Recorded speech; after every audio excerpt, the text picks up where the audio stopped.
IKANYABAYONGA urugamba rwambikanye. M23 ikaba yamaze kwemeza ko ibirindiro byayo bitandukanye byaterewe icyarimwe. Ni imirwano ikaze cyane hagati y'inyeshyamba za M23 n'igisirikare cya Repubulika ya Demokarasi ya CONGO FRDC gifatanyije n'imitwe yitwaje intwari itandukanye bafatanya. Ikaba ari imirwano yongeye kubura mu gace ka KANYABAYONGA mu gitondo cyo kuri uyu wa kane tariki ya 27 Kamena 2024.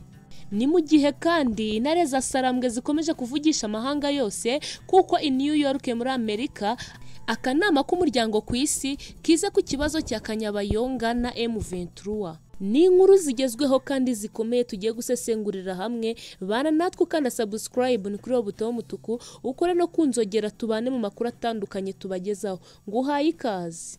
IKANYABAYONGA hakomeje imirwano bivuga ko iri kubera hagati ya teritwari ya Rubero na Rucuru ahagana ku kiraro cyo ku mugezi wa Rahuru ahitwa Rayila iruhande rwa Kimaka. Ikinyamakuru Kivu Morning Post kivuga ko inyeshyamba za M23 zashakaga kwerekeza ahitwa Miriki ariko zikitambikwa n'ingabo za Repubulika ya Demokarasi ya Kongo. Ku ruhande rw'intare za Sarambwe zivuga ko zagabwaho ibitero bitandukanye n'ihuriro za guverinoma ya Kinshasa IKANYABAYONGA.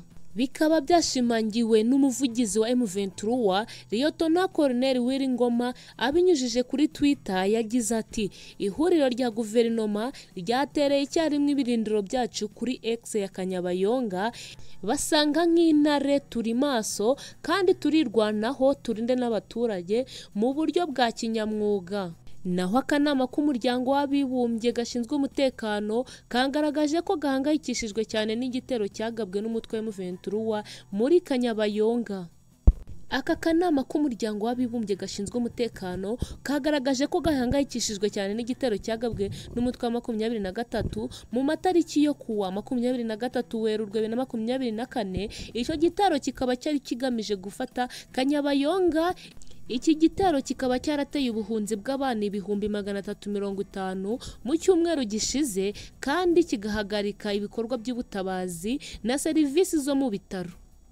Perezida w'akanama gashinzwe umutekano muri uku kwezi kwa Kamena akaba n'uhagarariye Repubulika ya Korea yamaganye mu buryo bukomeye ibitero berutse kugabwa na M23 ndetse n'ibitero by'umutwe w'iterabwoba wa ADF harimo n'igitero cyagabwe ku nkambi y'abavanywe mu byabo imugunga ku itariki ya 3 Gicurasi 2024.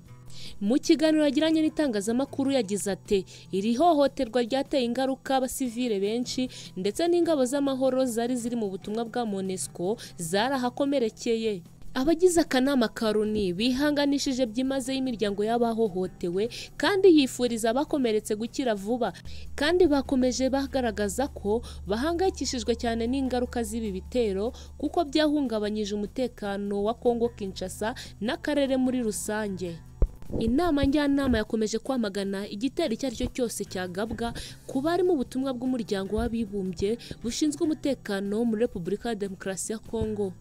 Akanama Karoni kandi kashimangiye ko ari ngombwa kurengera abasivile n'ingabo ziri mu butumwa bw'amahoro, kanashimangira ko gashigikiye MONUSCO n'ibihugu bitanga ingabo kugira ngo bakomeze ibikorwa bikomeye byo kurenganura abaturage no gutanga ubutabazi. Abagize inama njyanama bashimangiye kandi ko akamaro ko kubahiriza amategeko mpuzamahanga arengera ikiremwa muntu yemerera abantu gutabara mu buryo bwuzuye kandi nta nkomyi. Ironi ikaba yasabye impande zose kongera gusubira mu biganiro bigamije kurangiza amakimbirane kugira ngo amahoro aboneke, kandi bavuga ko bishimira cyane ubwunzi bwa perezida wa Angola Jean Lourenço. Hamaganwe imitwe yose yitwaje intwaro muri Kongo Kinshasa harimo M23, ADF n'ingabo z'umutwe wa FDLR na Wazalendo basaba ko hahagarikwa inkunga z'amahanga ziterwa iyo mitwe. Ku rundi ruhande kandi ni muri Repubulika ya Demokarasi ya Kongo imyigaragambyo ikomeje guca ibintu nyuma y'urupfu rw'umwami w'ababembe muri Fizi. Bikaba byatumye umuhanda uhuza teritwari ya Uvira na Fizi uba ufunzwe kugeza magingo aya. Ni mu gihe no muri Kenya umuyobozi w'urwego rw'igihugu rushinzwe iperereza yasabwe kwegura.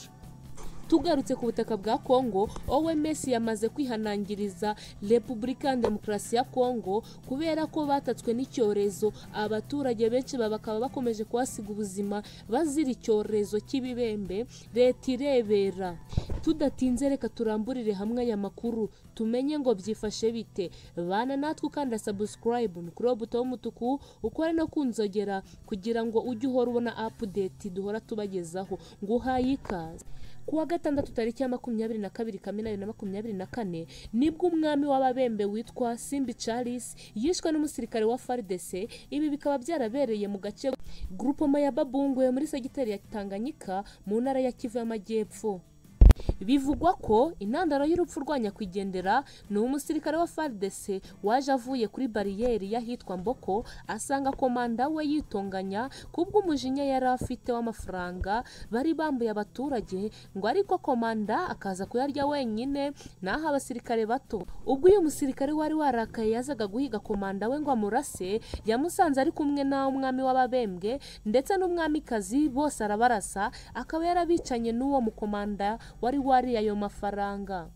Umuvugizi wa FRDC muri Kivu y'Amajyepfo, Liyetona Ilungu, yabwiye itangazamakuru ko ingabo za FRDC zatangiye gukora iperereza kugira ngo ababikoze bashikirizwe inkiko. Guverineri wa Kivu y'Amajyepfo yihanganishije ababuze ababo muri ubwo bwicanyi. Yavuze ko umwami Simbi yicanwe na komanda wa FRDC ukorera muri Fizi, n'undi ukuriye abinjira n'abasohoka ku kiyaga cya Tanganyika ndetse n'abasirikare bari hafi aho. Nyuma y'uru rupfu rw'umwami Simbi, abaturage bariye karungu mu mihanda, batwika amapine ndetse bashyira amabuye mu mihanda ku buryo byateye ubwoba abatuye mu bice bya Tanganyika na Uvira. Kuri uyu wa mbere, guverineri wa Kivu y'Amajyepfo bwana Jean-Jacques Palusi yatanze itegeko ku gisirikare cya FRDC cyo guta muri yo. Ku rundi ruhande, visi perezida wa Kenya Rigathi Gachagua yanenze ku mugaragaro ikigo cy'igihugu gishinzwe iperereza n'umuyobozi wacyo, avuga ko yananiwe kumenyesha perezida ku gihe ibijyanye n'imyigaragambyo ikaze yategurwaga ubwo yaje kugwamo abantu kuwa kabiri. Gachagua yavuze ko uyu muyobozi yananiwe kumenyesha perezida ubukana bw'imyigaragambyo ku gihe ngo hakumirwe ubwicanyi butarahitana ubuzima bw'abantu. Gachagua yagize ati, nifatanyije n'umukoresha wanjye Perezida William Ruto kuko aya makuru tutayabonye. Ku rundi ruhande kandi, ishami ry'umuryango w'abibumbye ryita ku buzima ryihanangirije igihugu cya Repubulika ya Demokarasi ya Kongo kubera ko hamaze iminsi hapfa abantu benshi bazize virusi yihinduranya yiswe mpox. Ikaba ari indwara ikomoka mu muryango umwe n'indwara y'ibihara, ikaba ifite ibimenyetso bisa n'ibicurane ndetse n'ibisebe. Ibimenyetso byayo biboneka nk'ibyoroshye ariko bishobora guhitana abantu mu gihe gito bativuje neza, kandi iyi ndwara yitwara nk'ibibembe kuko no guhitana abantu bahitana abantu mu buryo bworoshye kandi kandura. Umuyobozi wa tekinike mu muryango w'abibumbye wita ku buzima OMS, Razamuda Lewis, ushinzwe kurwanya indwara ya mpox, yabwiye abanyamakuru ko hakenewe cyane gukemura ikibazo cya mpox giherutse kwiyongera muri Afurika.